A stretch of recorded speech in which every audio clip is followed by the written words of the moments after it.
Salut tout le monde, c'est Vincent, bienvenue sur la chaîne. Aujourd'hui, on va parler d'un sujet qui revient tout le temps dans mes audits clients. Pourquoi Google Merchant Center refuse votre site? Ou pire, suspend votre compte, alors que vous pensez avoir tout fait correctement. Parce que c'est là le vrai problème. La plupart des erreurs que je vais vous montrer aujourd'hui ne sont pas des erreurs techniques compliquées.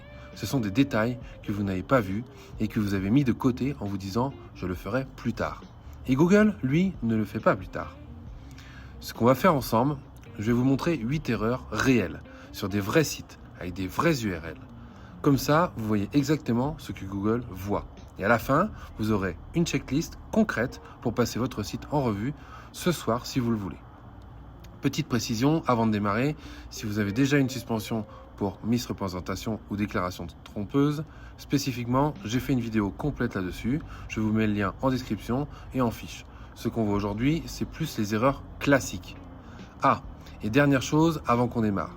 On propose des audits gratuits pour les e-commerçants qui veulent qu'on jette un œil sur leur situation. Le lien pour prendre rendez-vous avec notre équipe dans la description. Ça prend 2 minutes à réserver. Allez, on démarre.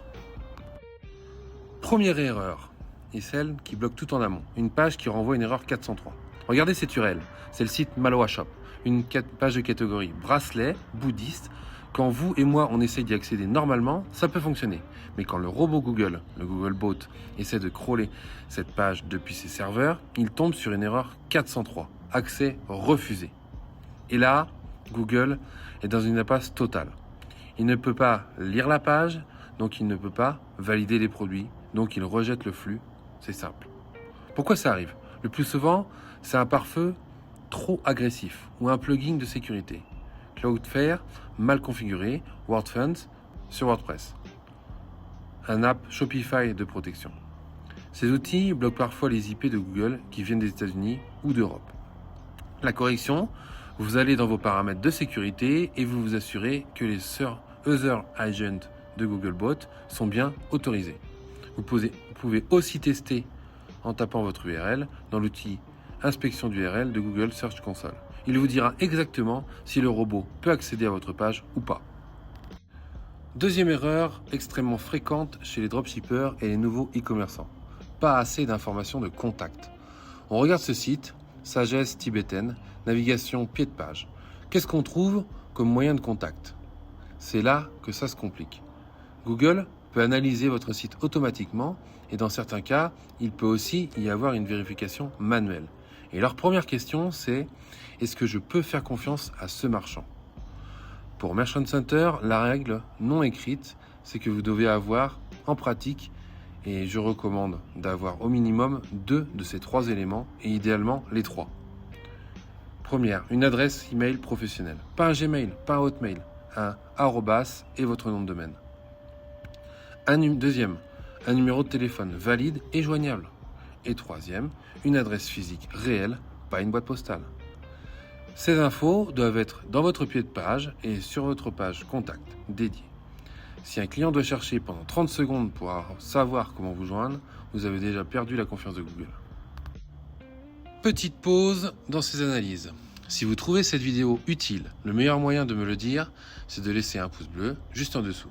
Ça aide vraiment à savoir quel sujet vous intéresse et ça aide la vidéo à être vue par d'autres e-commerçants dans la même situation que vous. Merci d'avance. On continue, on a encore 6 erreurs à voir et certaines vont vous surprendre. Troisième erreur. Celle-ci concerne directement vos annonces shopping. Les images avec des logos, des filigrammes ou des textes professionnels. Regardez certaines de ces images produits. On voit des logos de la boutique incrustés sur les photos. Je comprends la logique. Vous voulez protéger vos images ou afficher votre marque, mais pour Google, c'est rédhibitoire. Google veut que l'onglet Shopping soit uniforme et propre. Quand vous cherchez un produit sur Google Shopping, vous devez avoir le produit, rien que le produit. Pas de logo du vendeur, pas moins 50%, pas de bordure décorative. Si votre image principale contient n'importe lequel de ces éléments, le produit est refusé. Point. La solution est simple, dans votre flux de produits, l'image principale doit montrer le produit sur un fond neutre, sans aucun ajout. Gardez vos photos avec logo pour votre site.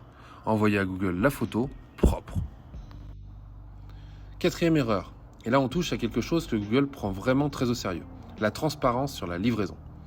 Quand un évaluateur Google arrive sur ce site, il cherche les informations de livraison. Il doit trouver en un clic maximum, depuis n'importe quelle page. Si c'est caché dans un sous-menu ou si la page existe mais qu'elle est vague, c'est problématique. Ce que Google exige concrètement sur votre page de livraison. Le point numéro 1.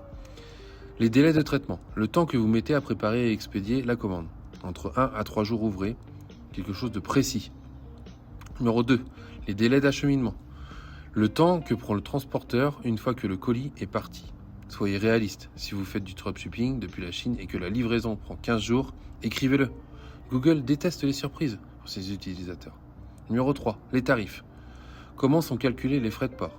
Gratuits à partir de combien? Tout doit être clair. Et voilà, le piège que beaucoup ratent, ce qui est écrit sur votre site doit correspondre exactement à ce que vous avez configuré dans les paramètres de livraison de Merchant Center. Si votre site dit livraison gratuite et que dans Merchant Center, vous avez mis par exemple 3,99 €, c'est le refus catégorique. Google compare les deux. 5e erreur, très spécifique à certaines niches. Bien-être, spiritualité, cosmétique, compléments alimentaires. Les mots à risque dans vos descriptions.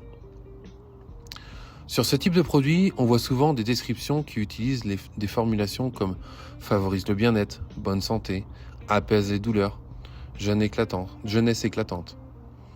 Le problème, c'est que l'algorithme Google scanne vos descriptions produits à la recherche de ce qu'ils appellent des allégations de santé non prouvées. Il ne fait pas dans la nuance.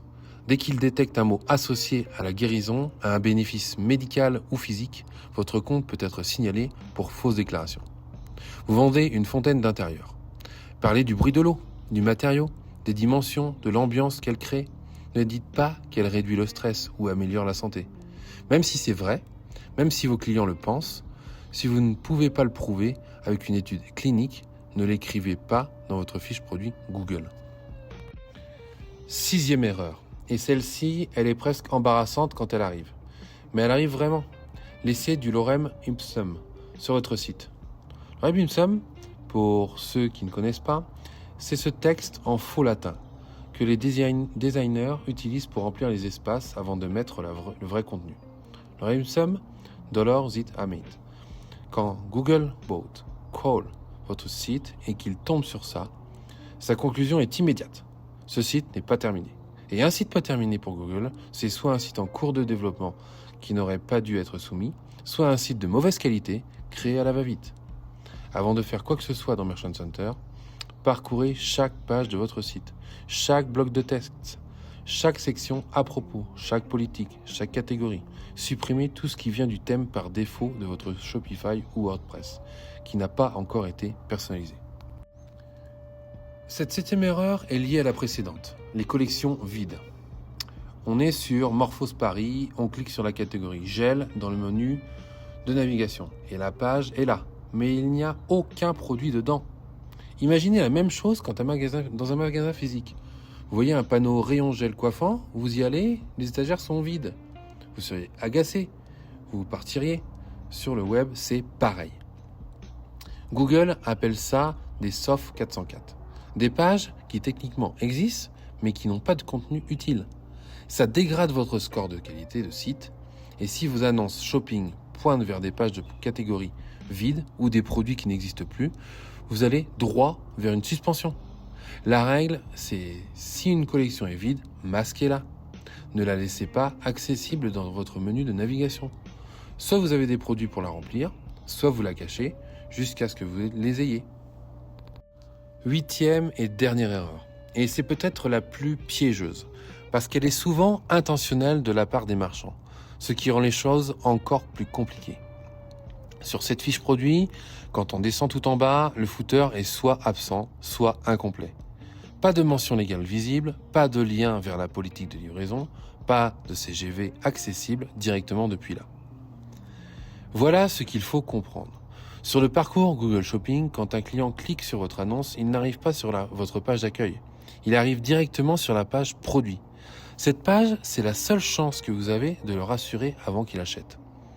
Certains marchands, et je l'ai vu souvent dans les vieux funnel hake, de l'époque retirent volontairement le footer de leur fiche produit pour maximiser la conversion, pour que les clients se concentrent uniquement sur le bouton acheter.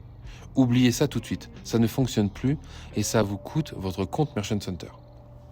Google exige que depuis n'importe quelle page de votre site, et surtout depuis les pages produits, qui sont votre page d'atterrissage shopping, un utilisateur puisse accéder en un clic à vos coordonnées de contact, vos politiques de livraison, vos politiques de retour et rétractation, 14 jours légaux, vos CGV, votre politique de confidentialité. Si votre footer est vide ou masqué sur les fiches produits, remettez-le. C'est non négociable pour Google. Bon, on a vu les 8 erreurs. On a un petit récap rapide. Erreur numéro 1, erreur 403. Vérifiez que Googlebot peut accéder à toutes vos pages. Erreur numéro 2, contact insuffisant. Email pro, téléphone, adresse physique. Visible. Numéro 3, logo sur l'image. Image produit propre, sans aucun ajout. Numéro 4, livraison pas claire. Délai plus tarif plus cohérence avec Merchant Center. Numéro 5, mots à risque. Descriptif pur, zéro allégation santé bien-être. Numéro 6, lorem ipsum. Parcourez chaque page, supprimez tout texte placeholder. Numéro 7, collection vide. Masquez les catégories sans produit. Numéro 8, pas de footer sur la fiche produit. Mention légale accessible depuis partout.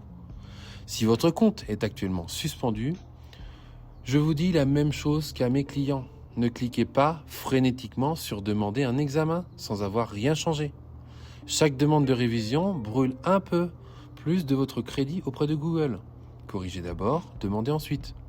Et si votre suspension est spécifiquement pour misreprésentation ou déclaration trompeuse, regardez les vidéos que j'ai faites là-dessus, je vous mets le lien en description. Si cette vidéo vous a aidé à y voir un peu plus clair, même juste sur 1 ou 2 points, abonnez-vous à la chaîne, ça fait monter l'algorithme, ça serait gentil. Je sors régulièrement des vidéos sur Google Ads, Google Shopping, les suspensions, le scaling, tout en français, sans langue de bois. Et dites-moi en commentaire laquelle de ces 8 erreurs vous a le plus surpris. Ou est-ce que vous avez en ce moment sur votre compte. Je réponds à tout et ça m'aide à savoir sur quoi faire les prochaines vidéos. Dernière chose, si vous voulez qu'on regarde votre situation ensemble, on propose des audits gratuits, totalement gratuits. Vous prenez un rendez-vous avec notre équipe via le lien en description. On jette un œil à votre compte et votre site et on vous dit ce qui bloque et comment corriger. Tout ça gratuitement, aucun engagement, c'est vraiment offert. Le lien est juste en dessous. À très vite et bonne vente.